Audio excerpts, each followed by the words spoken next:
गौतम सिद्धार्थ ने 6 साल तक घनघोर तपस्या की, तब जाकर बुद्धत्व प्राप्त हुआ। फिर ओशो के जीवन दर्शन में तप, त्याग आदि का स्थान क्यों नहीं है? क्या जोरबा द बुद्धा वाली बात गौतम बुद्ध के जीवन दर्शन के ठीक विपरीत नहीं है? आपका सवाल सुन के मुझे हंसी आ रही है।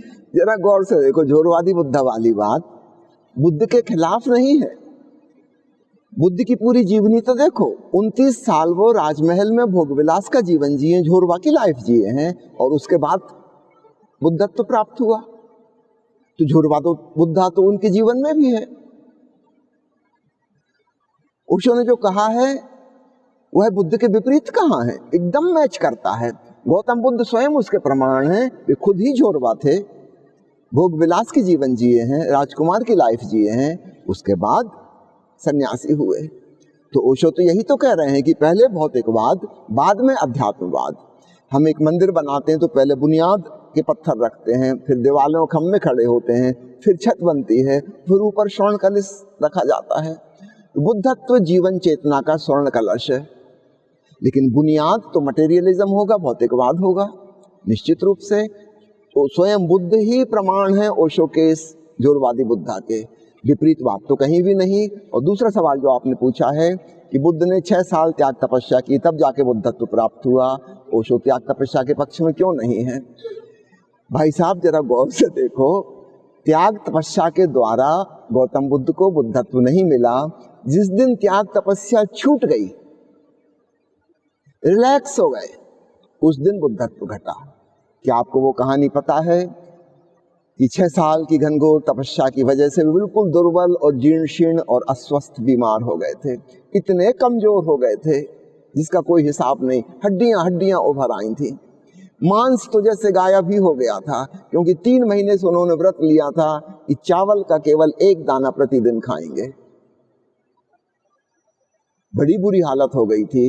एक संध्या नदी में स्नान करके बाहर निकल रहे थे तो बाहर निकलते ना बन रहा था, इतनी भी शक्ति ना थी। मुश्किल किसी प्रकार बाहर निकले, और वो नदी कोई नदी जैसी नहीं है, छोटा सा नाला है, एक 5 साल का बच्चा भी निकल सकता था, बुद्ध से निकलते नहीं बन रहा था। तब उन्हें ख्याल आया कि जिस त्याग तपस्या के द्वारा मैं भवसागर पार करना चाहता हूं, इस त्याग तपस्या की वजह से ये छोटा सा नाला पार नहीं कर पा रहा हूं। और अचानक जैसे आंखों से पर्दा उठ गया, स्पष्ट हो गया ये 6 साल की त्याग तपस्या बिल्कुल व्यर्थ थी। बाहर निकले, एक वृक्ष के नीचे वे बैठे। सुजाता नामक गांव की कोई महिला एक खीर कटोरा भर के वहां रख गई थी। शायद वृक्ष के देवता से उसने कोई मन्नत मांगी होगी, वो मन्नत पूरी हो गई थी। वो कटोरा खीर का भरा हुआ वहां रखा था। बुद्ध के पेट में 3 महीने पुरानी भूख थी, सामने कटोरा। आज सब त्याग तपस्या उन्होंने छोड़ दिया, स्पष्ट हो गया सब व्यर्थ गया, कुछ भी काम नहीं आया। जो जो साधना किसी ने बताई उन्होंने सब की थी, आज 100% सिद्ध हो गया, सब बेकार। पेट में भूख थी, सामने खीर थी, उन्होंने जी भर के खीर खाई, आज वो टोटली रिलैक्स थे। खीर खाके गहरी नींद आई। कई दिनों से भूखे थे, नींद भी नहीं आती थी, आज गहरी नींद आई। और रात को कोई सपना नहीं आया, क्योंकि सपने तो अधूरी कामनाओं के आते हैं। जब राजमहल में रहते थे तो वहां सांसारिक सपने आते थे। इन 6 सालों में धार्मिक सपने आते थे, स्वर्ग दिखाई दे रहा है, देवता दिखाई दे रहे हैं, भगवान परमात्मा का दर्शन हो गया, वो दिखाई दे रहे हैं। 6 साल इस प्रकार के सपने आ रहे थे। आज कोई कामना ही नहीं थी। पहले संसार की व्यर्थता से उबे थे तो संन्यास ले लिया था, आज संन्यास से भी संन्यास ले लिया। सूफी जिसको कहते हैं तर्क तर्क, त्याग का भी त्याग हो गया, खेल खत्म, कुछ पाने योग्य नहीं है। There is nothing to achieve. सपना किस बात का आएगा जब कुछ पाने को ही नहीं है। अपने आप में डूबे, गहरी नींद सोए, और सुबह जब आंख खुली, भोर का तारा डूब रहा था। उसे देखते देखते भीतर तो कुछ था ही नहीं, कोई सपना नहीं था, कोई विचार नहीं थे, कोई कामना नहीं थी, कुछ भी नहीं था, शून्य। वह तारा वहां डूबा और भीतर मन की आखिरी रेखा भी विलीन हो गई। भीतर का महाशून्य बाहर के महाशून्य से एक हो गया, परम ज्ञान उपलब्ध हुआ। क्या ये त्याग तपस्या से उपलब्ध हुआ? वैज्ञानिक कोई खोज करते हैं, उदाहरण के लिए एडिसन बना रहा था बिजली का बल्ब, उसके मन में आइडिया था कि ऐसी कोई जरूर कोई चीज होगी जिसमें से विद्युत धारा प्रवाहित करो तो वो गर्म हो जाएगी और प्रकाश निकलेगा उससे। उसने क्या क्या प्रयोग नहीं किए, घास के पत्ते से लेकर सूअर की पूंछ के बाल तक जो भी मिलता था हर चीज का प्रयोग किया, हजारों प्रयोग किए, सब असफल हो गए। अंत में जाके एक दिन टंगस्टन के तार से हुआ, टंगस्टन तार गर्म हो गया और रोशनी निकलने लगी। क्या आपको बिजली का बल्ब बनाना हो, आप फिर से सूअर के बाल से शुरू करोगे कि घास की पत्ती से शुरू करोगे? नहीं, वो प्रयोग तो असफल हो गया, हम उसको रिपीट क्यों करेंगे? वो तो हमने किताब में पढ़ लिया। अब कुछ करना ही है तो एडिसन के आगे कुछ करेंगे, पुरानी भूल को क्यों दोहराएंगे? तो बुद्ध ने त्याग कर लिया, तपस्या कर ली, सिद्ध हो गया कि व्यर्थ है। अब हम क्यों करें? पागल कुत्ते ने काटा क्या? अब कुछ करना है तो बुद्ध ने जहां छोड़ा था उससे आगे बात बढ़ेगी। तो बुद्ध ने हमें कहां छोड़ा था? रिलैक्सेशन में। उस रात को वो पहली बार रिलैक्स हुए थे, बिना किसी सपने के, बिना किसी विचार के। जब सुबह जागे तो एक नई चीज और जुड़ गई, जागरण। तो डीप रिलैक्सेशन विथ अवेयरनेस। अब हम ध्यान करेंगे तो हम यहां से शुरू करेंगे, त्याग तपस्या क्यों करेंगे? जी, बहुत सुंदर, थैंक यू।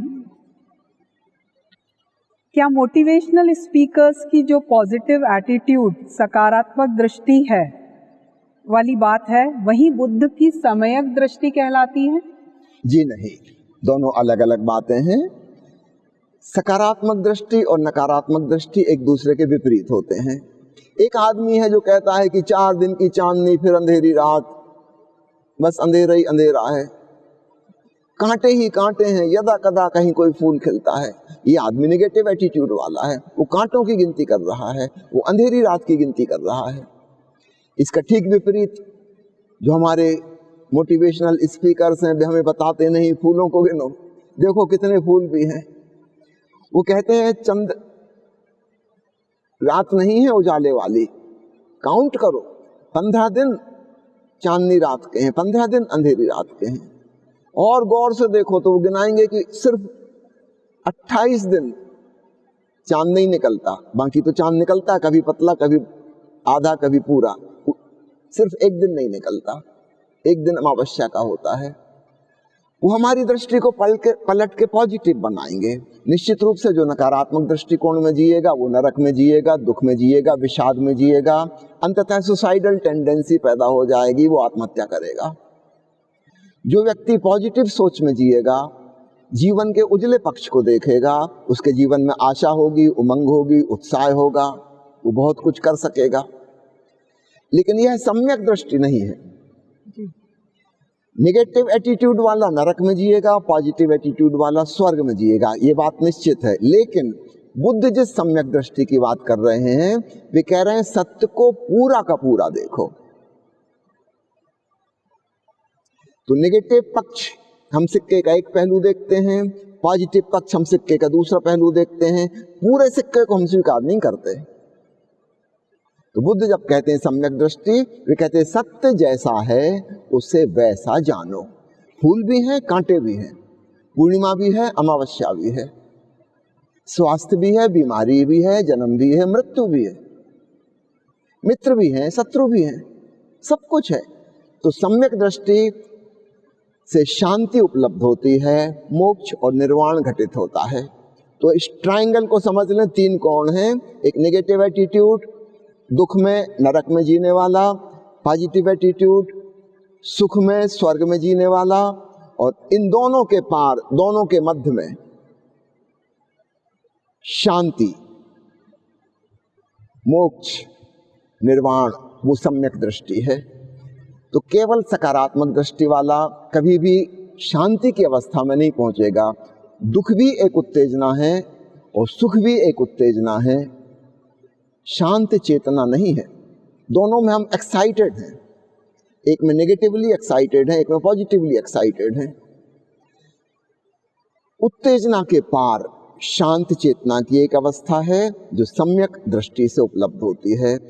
तो मोटिवेशनल स्पीकर्स की सकारात्मक दृष्टि को बुद्ध की सम्यक दृष्टि मत समझना, वो अलग बात है। Thank you for this clarity. एक मित्र का सवाल है, 4 आर्य सत्यों में दुख की चर्चा है, आनंद की क्यों नहीं? क्या बुद्ध की दृष्टि नकारात्मक नहीं है? बुद्ध की दृष्टि नकारात्मक नहीं है। बुद्ध की दृष्टि एक चिकित्सक की भांति है। आप डॉक्टर के पास जाते हैं, डॉक्टर आपकी बीमारी की बात करता है, इन्वेस्टिगेशन की बात करता है, रोग का निदान करने का उपाय करता है, जांच पड़ताल करता है और रोग की औषधि देता है। डॉक्टर की क्लिनिक में बैठ के आप स्वास्थ्य की फिलोसॉफिकल चर्चा थोड़ी करते हो। आप स्वस्थ होते तो वहां जाते क्यों? स्वास्थ्य की चर्चा करने की जरूरत नहीं है। रोग का ठीक ठीक विश्लेषण हो जाए, सही डायग्नोसिस हो जाए, सही ट्रीटमेंट हो जाए, इतना पर्याप्त है। स्वास्थ्य तो अपने आप आ जाएगा, उसकी बात क्या करनी। तो ठीक ऐसे ही बुद्ध की दृष्टि है। वे हमारे रोग की, हमारे दुख की चर्चा करते हैं, कहते हैं जीवन दुख है, फिर कहते हैं दुख का कारण है, और कारण है तो फिर निवारण का उपाय है, और फिर वे आर्य अष्टांगिक मार्ग की चर्चा करते हैं, कैसे उससे हमारा निवारण हो। फिर कहते हैं दुख निरोध की अवस्था है।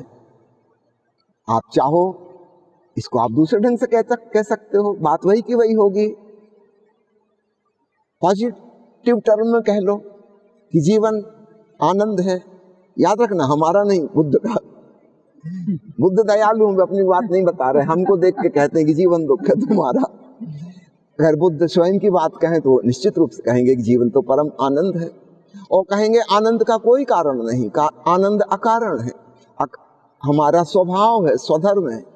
और फिर ये भी कहेंगे इसको पाने के लिए कुछ करना नहीं है, यह ऑलरेडी मौजूद है, बस भीतर दृष्टि मोड़ो और जानो, अपने आप को पहचानो, परमानंद की अवस्था है। अगर आपको दुख शब्द नहीं भाता तो आप पॉजिटिव टर्म में चेंज कर लीजिए, पर याद रखिएगा पॉजिटिव टर्म का उपयोग करने से खतरा ही हो जाता है। वो जो रोगी आया है क्लिनिक में डॉक्टर की, वो कहीं फिलोसॉफिकल बातचीत में ना लग जाए।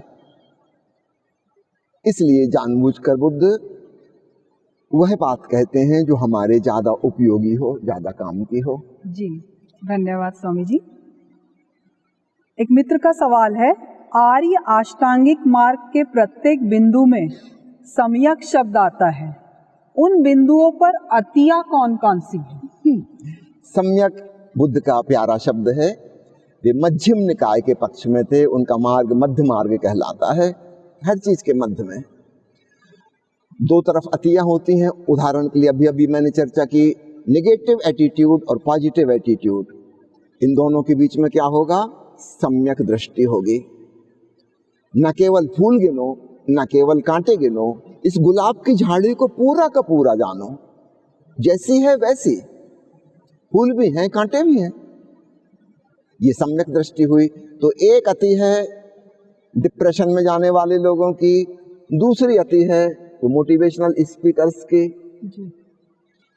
दोनों आधे अधूरे हैं, दोनों अपंग हैं, ये दो एक्सट्रीम हैं। और संस्कृत में एक पुरानी कहावत है, अति सर्वत्र वर्जेत, ऑलवेज अवॉइड द एक्सट्रीम। ठीक ऐसे ही दूसरा बिंदु ले लें, बुद्ध कहते हैं सम्यक संकल्प। अतियां क्या हैं? एक अति है डवाडोल चित्त, जो निर्णय ही नहीं कर पाता, इनडिसिसिव माइंड, और दूसरी अति है हठी और जिद्दी, कहता बस एक बार कह दिया अब तो हम करके ही रहेंगे, चाहे कुछ हो जाए, चाहे खुद भी समझ में आ जाए कि भूल चूक हो गई निर्णय में, लेकिन अब वो रिवर्स गियर में नहीं जा सकता, ये हठी हो गया, जिद्दी हो गया। दोनों अतियों से बचना, बीच में है सम्यक संकल्प। तीसरा बिंदु ले लें, सम्यक वाणी। कुछ लोग हैं अतिशय बोलने वाले, कुछ लोग हैं अतिशय चुप्पे, बिल्कुल ही एक्सप्रेस नहीं करते, ये दोनों अतियां हैं गलत। मध्य में आओ, राइट एक्सप्रेशन, प्रॉपर एक्सप्रेशन। जो चीज कहने योग्य है जरूर कहो, जो चीज नहीं कहने योग्य मत कहो। तो ना तो पूर्ण मौन हो जाओ और ना बहुत बकवासी हो जाओ। और फिर सत्यम शिवम सुंदरम वाणी के 3 महत्वपूर्ण अंगों में कुछ लोग हैं जो सत्य बोलेंगे चाहे वह कितना ही कटु हो, कड़वा हो, चोट पहुंचाए। सच का उपयोग भी हथौड़े की भांति करेंगे, गलत हो गया। इसका ठीक विपरीत कुछ लोग हैं, ये बड़ा मधुर बड़ा सुंदर बोलेंगे, कवि हृदय हैं, चाहे झूठी बोलना पड़े, वो सत्य की चिंता छोड़ देंगे, सामने वाले को प्रीति कर लगे इसकी चिंता करेंगे। ये दूसरी अति हो गई। बुद्ध कहते हैं मध्य में आओ, हो सके तो तीनों बातें साधो, सत्यम शिवम सुंदरम, ना हो सके तो कोई बात नहीं, शिवम हितकारी कल्याणकारी ऐसी बात बोलो, ये हो गया मध्य। ठीक इसी प्रकार कर्म को ले लें। कुछ लोग हैं ओवर एक्टिव और कुछ लोग हैं महा आलसी, करते ही नहीं कुछ। इन दोनों के जीवन में दुख होगा। जगह जगह में जाता हूं, लोग मिलते हैं, कहते हैं हम ध्यान कब करें, हम तो बहुत व्यस्त हैं, ऑलवेज ऑक्यूपाइड। इनके जीवन में भी दुख होगा। और वो जो लेजी हैं, आलसी हैं, कर्महीन हैं, उनके जीवन में भी दुख होगा। मध्य मार्ग अपनाओ, सम्यक कर्म। जो जरूरी है अवश्य करना, जो गैर जरूरी है उससे बचना। फालतू अपनी जीवन ऊर्जा को नष्ट मत करना। ठीक इसी प्रकार अन्य सब चीजों में हम देख सकते हैं सम्यक व्यायाम मध्य में, सम्यक भोजन, सम्यक निद्रा। एक अति है ओवर न्यूट्रिशन, वो भी बीमारी का कारण है। दूसरी अति है अंडर न्यूट्रिशन, वो भी बीमारी का कारण है। स्वास्थ्य कहाँ घटित होगा? जब हम संतुलित आहार लेंगे, संतुलित ढंग से सोएंगे, संतुलित ढंग से जागेंगे, संतुलित ढंग से व्यायाम करेंगे। ठीक इसी प्रकार अन्य सारी बातों में यही बात लागू होती है, सम्यकता। कुल मिला के मध्य मार्ग को पकड़ना, अतियों से बचना। ठीक है जी। सम्यकता मीन्स राइट, राइट पे डालना है। हाँ, अंग्रेजी में ओशो ने उसका अनुवाद राइट किया है, हम प्रॉपर भी कह सकते हैं, प्रॉपर है ना, संतुलित, balanced. Thank you Swami ji. Osho के अंतिम प्रवचन का अंतिम शब्द है सम्मा सती। उन्होंने बुद्ध के इस एक शब्द को इतना महत्व क्यों दिया है? जब ओशो ने महत्व दिया है तो समझ जाओ महत्वपूर्ण होगा। तभी महत्व दिया। जाते जाते आखिरी बात जो कह गए वो है सम्यक स्मृति। और अंग्रेजी के प्रवचन देते थे उस समय, उन्होंने उसका अनुवाद किया है राइट माइंडफुलनेस। अभी हम सागर में मध्य प्रदेश में एक शिविर लेने जा रहे हैं अप्रैल के महीने की शुरुआत में। उसका नाम भी हमने यही रखा है, राइट माइंडफुलनेस रिट्रीट। ओशो की 10 उपदेशों पर, 10 देशनाओं पर आधारित। उसमें मुख्य 10 बिंदुओं को लेंगे जो ओशो ने हमें सिखाए हैं। राइट माइंडफुलनेस, सम्यक स्मृति।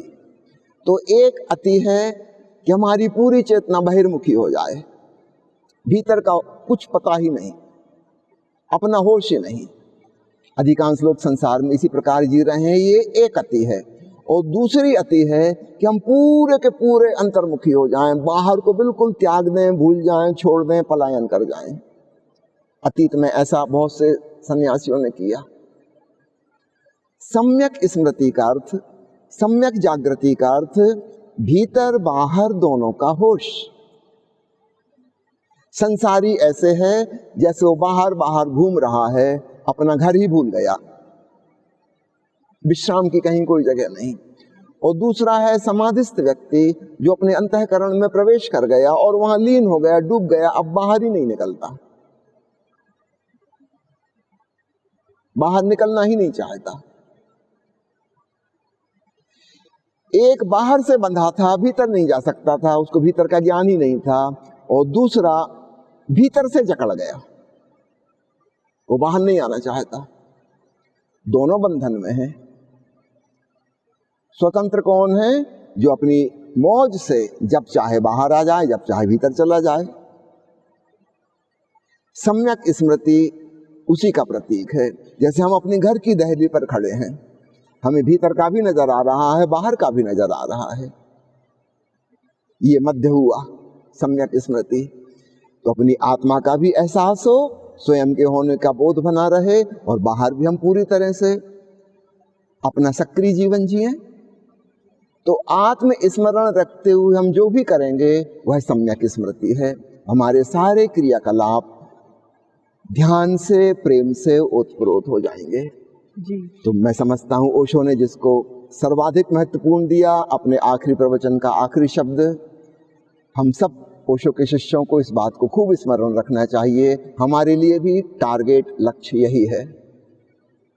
स्वयं का स्मरण रखते हुए अपने बोध के साथ हम बाहर के अपने कर्म करें, बाहर की क्रियाओं में संलग्न हो, स्वयं का बोध न छूटे। ये हुई सम्यक स्मृति, राइट माइंडफुलनेस। जी, बहुत बहुत धन्यवाद स्वामी जी। बहुत सुंदर तरीके से आपने हमारे सारे सवालों के जवाब दिए। और आपको भी बहुत बहुत धन्यवाद। सभी मित्रों को धन्यवाद। Thank you. सभी मित्रों को धन्यवाद।